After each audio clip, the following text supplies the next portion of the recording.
Welcome back. Today we're gonna have the last tutorial. I think it's gonna be the last. Let's start so we don't lose time. Here's again with our beautiful pendulum model when we left last time. And today I decided to try to add something more, such as a control position, a desired position, sorry, to reach a desired equilibrium position, and then to see how the torque actually works on it. So let's say that now we don't want the pendulum to be still at the bottom, but we want it to be still but at the top, and which is an equilibrium position, is an unstable equilibrium position, but still equilibrium. So let's write constant and call it pi, which, as we all remember, the 0 is the bottom, so pi is exactly on the top. And we're going to add this to our system. So let's go back to the first with the Simulink one. What I want to now is a difference between the actual position of the mass and the desired position of the mass. So let's add another input, and let's call it, I want it close, so I'm going to call this 2, and the 1, as we see, goes back to 3. I'm going to change it, direction. I want to add a sum with, it's a difference, so it's going to be plus and minus. Again, Control I. So it's going to be, my controller is going to work on the difference of the actual position here and the desired position here, which in the now I'm going to call desired. And now technically here it should be also a desired position for the velocity, but we are trying to get like the mass on a static position, so the desired position for the velocity, so the desired value of the velocity is actual 0, so I don't have to take anything out, and this is fine. And like indeed it works having a constant position in time, as we put here, a constant position in time with derivative that it is indeed 0. So as we can see here, the system, actually I like it 3 more. 3.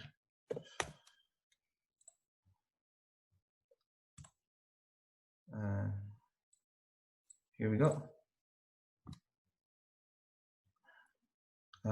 Let's modify the gains. Let's give more importance to the position. So I'm gonna put 10 here, and I'm gonna put 5 here, of course minus, then they're gonna be negative. Let's go back. Let's run the simulation. Let's say 5 seconds.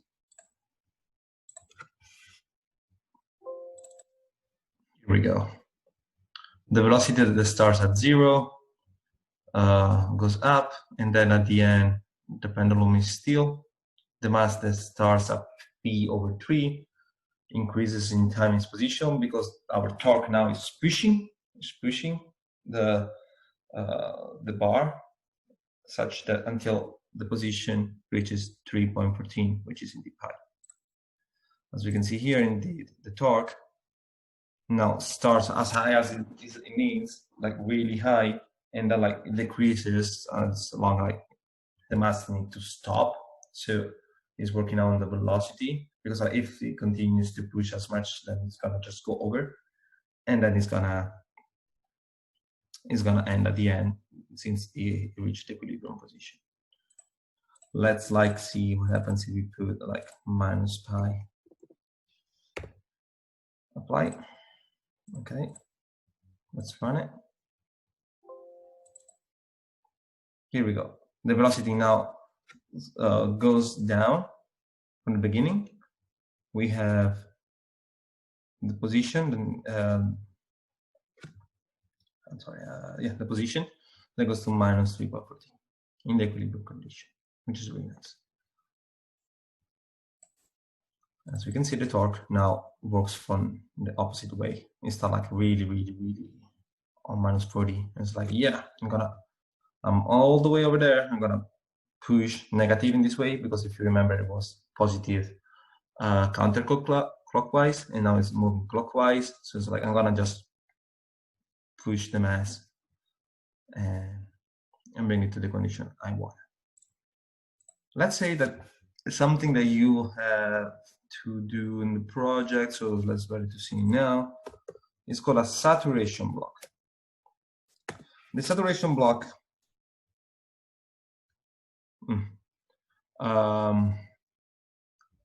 imposes an upper and a lower limit to a signal. So let's say your signal is periodic. Let's see. Let's say now 8 as an upper limit, and lower limit, let's say -8. Apply. You're gonna use this to impose like real boundaries of hardware, because like usually your law, we're using your law, say, hey, you have applied a torque that technically is unrealistic and it cannot be achieved through a hardware. The saturation block is what's gonna pretend that the hardware actually is there. It's like, hey, yeah, I know you're asking me to push my mass for like on a value of 10. I can only in this case push it as a value of 8. And that's what the saturation block is doing. Let's just have a really easy look. Let's say a 10 amplitude. And then scope.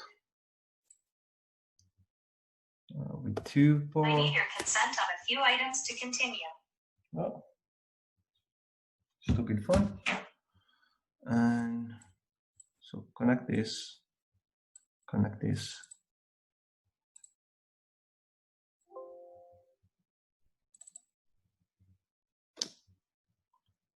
Let's go high again in time.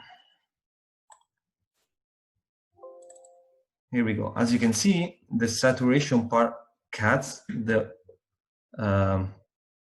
top at 8, at the value 8, and the signal, it becomes the yellow one, which is the same wave, but when it tries to go over 8, it gets cut. Really easy, but really helpful, and you're gonna use it a lot. So write it down, saturation block. Control I. I'm gonna put this here. I'm gonna use another scope. Control I. 1. So we can see the difference.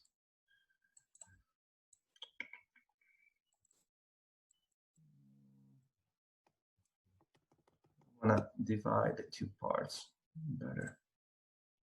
It's kind of small. Let's try to make it bigger. I'm sorry. There was another scope, don't worry. There we go.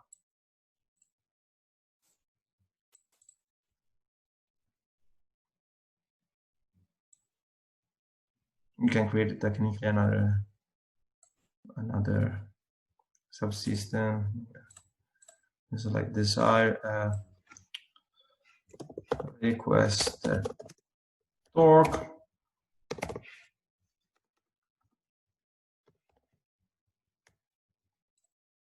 This is like the actual one. Let's see how it behaves now that we're trying to reach speed. Yeah, put like really. Let's put it back here, 5. Here we go. This behaves, and let's see the difference between the requested and the actual. As you can see, where was it? The system and actual feedback control law of the PD controller is asking for a -40, but we can say, hey, you can only have 8. That's as much as can give you. So indeed, you're gonna have the maximum, like it's saturated at the beginning till it's needed. And indeed, you can see that in time, you basically have a change and you reach condition, like the final condition around 3 seconds here, while here you need more time to get to move to desired condition. Indeed, I can actually write 10 seconds here. And let's see if the difference can be seen a little bit more clearly. Here we go. See, even the difference on the switch and on the actual equilibrium. That's because we added a limit. Let's do the same now for our controller law. Here we're gonna do velocity, position, then let's do which position do I want the input to be in order to have order. Let's say I want it as a last, so I can put it as last velocity, and then let's put desired. It's gonna be minus desired. Just work with the same gains, minus 10, minus 5. See, let's go back. Now indeed the system is asking for the desired position. And I'm gonna give it to him. Desired here. And we had a saturation block, we said, with upper limit 8, a lower limit the same, just to be consistent. Control E. This here. Let's run the system. It is working exactly as it's supposed to do.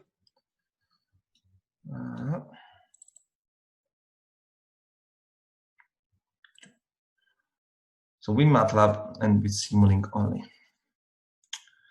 Can I show you something else? There is something else I can show you, and it's switches, which is really helpful.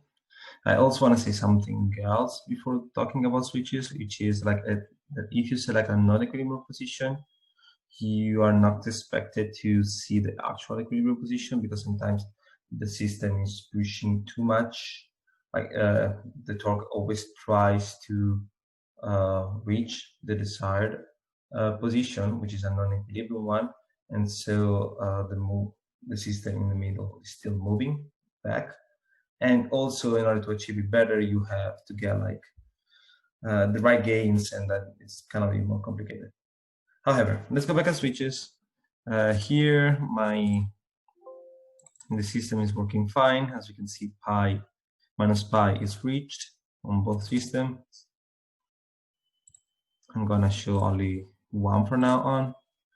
Let's say that I want to know what's happening. I want to choose between two systems that are desired, such as like in this case pi and minus pi. In this case, sorry. I can have a manual switch. Here we go. And the manual switch, when you click on it, you decide which one of between two signals you want. In this case, which one of the two desired position we want.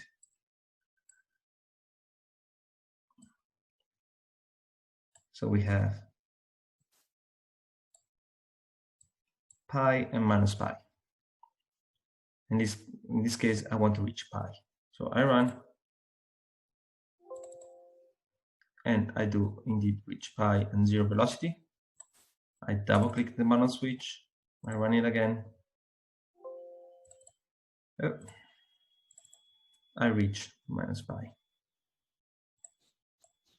What if now it's a manual switch because you are the one switching it, but the switch, you can find here a switch, can be controlled by another signal. So let's turn this around. eliminate this. On this one,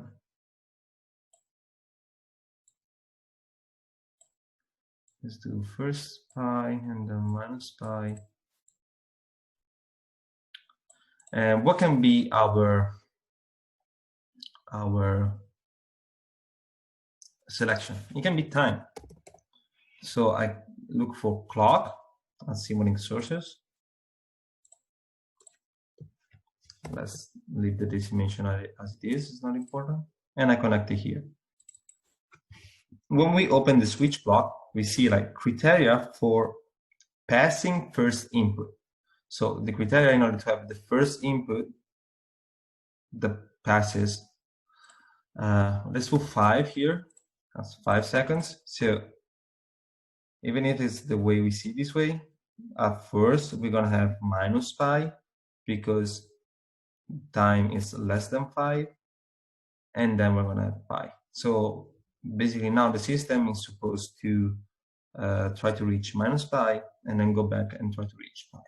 Let's see if indeed it works, hopefully. And that's what we have.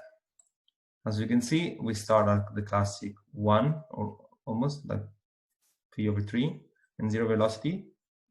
We reach minus pi and the equilibrium condition, and then all of a sudden, like, oh yeah, let's reach the same equilibrium condition, but now only from the other side because I like it more.